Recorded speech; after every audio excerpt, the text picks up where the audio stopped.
yam nongling ba khoi gi ngasagi cookie jing haim tare ni cookie lady ba magi chathari living style magi lifestyle magi tori ba style ji yam nongling ba pot ma phawi am tham jage maram dinga sigi any paper khuding mak thai tare ni khoi maroi national level te ge lokho jage national level ki headline da maroi na more gi SDPO anan hat boda chenna ba mi any phare haibadi phaki ba mi ani si munna ba nupi sing irang hor khren hai ada khoi na am noi tabasi ai khoi gi adu amna hadi daita leina masagi duty tauba aduga ngasagi adu am chaw mi ma haiba tari SDPO ma khak khoi den light tang ngasagi ayu angan bada official gi magi duty ma tawri ngai da sniper senior ga hadi khoi SDPO hal ne ba hat pajri da government gi leiri ba khoi gi official sing gi report hai tare ko khoi gi intelligence gi report gi matung na SDPO alan hat pa chen na ba men accuse oi ba tare Philips Khaikolan Khongsai hai bani paji ekoi het hat ba sibaga ekoi SDPO sibaga adum SOS positive hai dare ko adum pudak ta baji men accuse hai dare Philips Khaikolan Khongsai hai bani paji men accuse mani maji jingnare hai na ekoi government side lok thokra bane maji pha na ta na positive from last ekoi gi SDPO legi matung dagi ngarang pha ba ji tai jog je adum thira khum lakhri ne sibgi manung sidai da sigi manung sidai khoi gi Manipur gi state ki forcing da Moria da kogi terrorist hai tare koi cookie narco terrorist kulai phana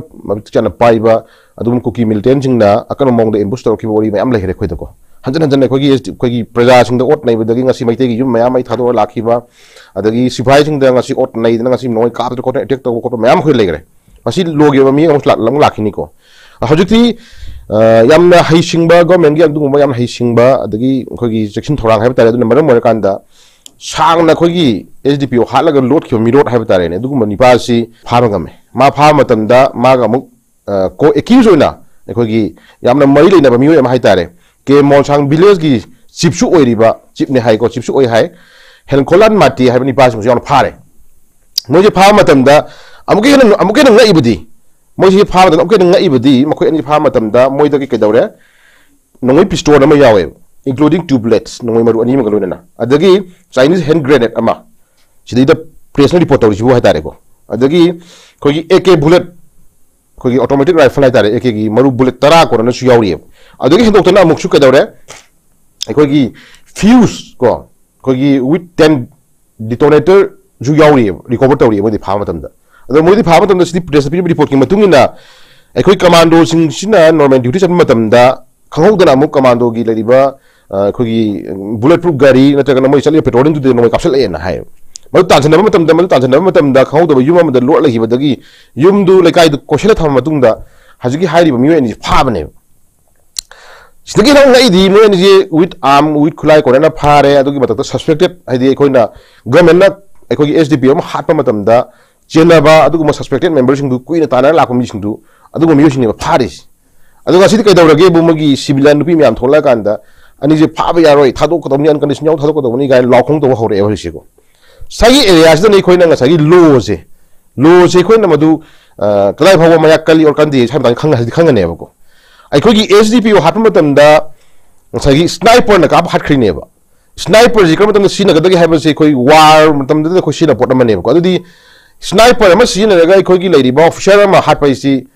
part of moidi tasingna intention ai tare ko tendu murder haidi ngasagi chumna sogi bona ta tare ko halage na target tor kan ngasagi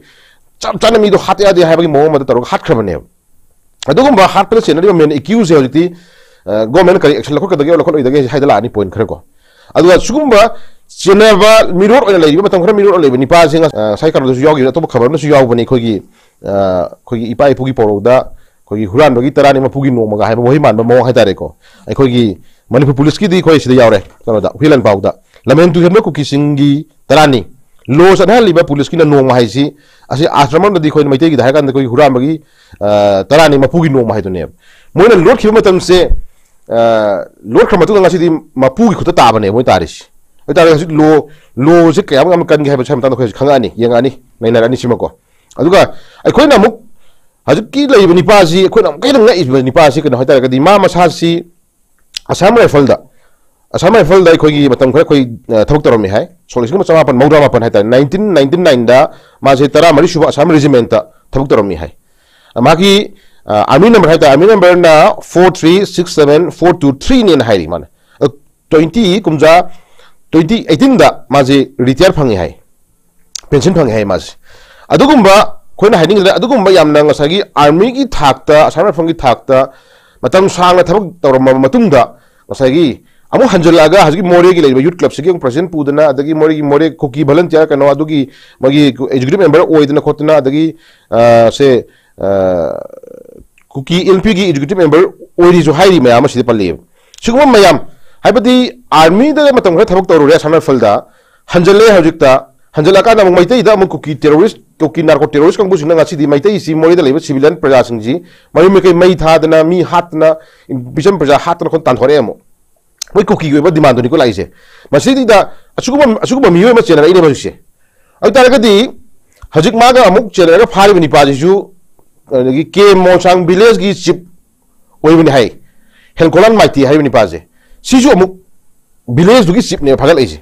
अदु मोय सिंसिदगी अमुक with arms इमिनेशन फगल आइने प्रमाणिको अइ तारगदी हजिक लेबिरिबा cookie की लेबीरीबा CSO की leader Singh नतगना cookie की लेबीरीबा माई खुली खुंगंग खुंदु की मागी विलेज की निंथौने लेबी कंगु सिंगजे लोय नमक इन्फॉर्मल ओर कांदा मैथै द चपचाने लंदाबने हबजे मदि खुई एविडेंस ओइन उठप यारे हबजिति अदुकिसु मताइदा गवर्नमेंट की लेरीबा खोगी एसडीपीओ दा गवर्नमेंट की थबक तवीरीबा पुलिस मणिपुर पुलिस डिपार्टमेंट की अदुगुंबा मथोना फबा मसागी ड्यूटीज दा अदुगुंबा कदी मनिंग हंदब हाइतारेनेको हाइदी अदुगुंबा लेबाकी दमक मियाग थबक कथोक ngamba अदुगुंबा एसडीपीओ अमदा लुम्मगा नतगना सिंगलगा मतम येंग ngai लेरगा स्नाइपर तरो कापगा हाट पाइजिसु असिसु अराइबा थबक नते अदना सुगुंबा मयाम से चेनगा pot Amu ओइबनिना हारिबा अनिसी at any cost असि अथु मतम दा ट्रायल चथगदोबनी ट्रायल चथो मतम दा मागी फोंतो चेरा खाइदारे को मोइदा लेगदो पोसक से केमनते एटेम टू मर्डर नि मोइसे मी हाट अबे चेनको मी हाटपगी एक्यूज इ तसिंगना हारिबा फिलिप्स खाइखोलान खोंसाइजि ओइरबनी अदुना असुगुम्बा मिहाट निपा अमा मकुता स्नाइपर पाइरगा ऑफिशियल ऑफिसर अमा हाट ngam निपा अमा मखोगी प्रजासिन कल्लुन हाक तारगदी अदि लोजे तसिंगना हजिगी हाइ प्रजासिन याउना सिविलियन याम याउना पुलपुना इखोय मानमिन रबर हाबे क्वेश्चन लाक्तोरे खोय कनो जिदा कनो कोइ हंजनिंग जे अदुना मखुता स्नाइपर पाइदना फबन नोय पाइदना मी हाट ngambaba असुगुम्बा मियोय सि कल्लुन थोलेबा Kongu सिंसे ngasi di moje coordinator oiba aduguma moy mathak so dai pramani ko chapchana mo actually lakhopam thoko mi khara haji ina ibel jing mak tu tagna kana gumba injali influence insist oiba tari ko insist oiba injali ba mi khara im thak so chapchaba mi hat pa sidi channel ba mi singi oiba mastermind to mi sing do moy ju amani haina buk tom change adi ma bathun na tabai tari ne ko mi hat pa sniper pa mi hal iba mi si bu kan biu kan ga dawni uncondition yawdo na thado ka dawni law khong toriba leader sing do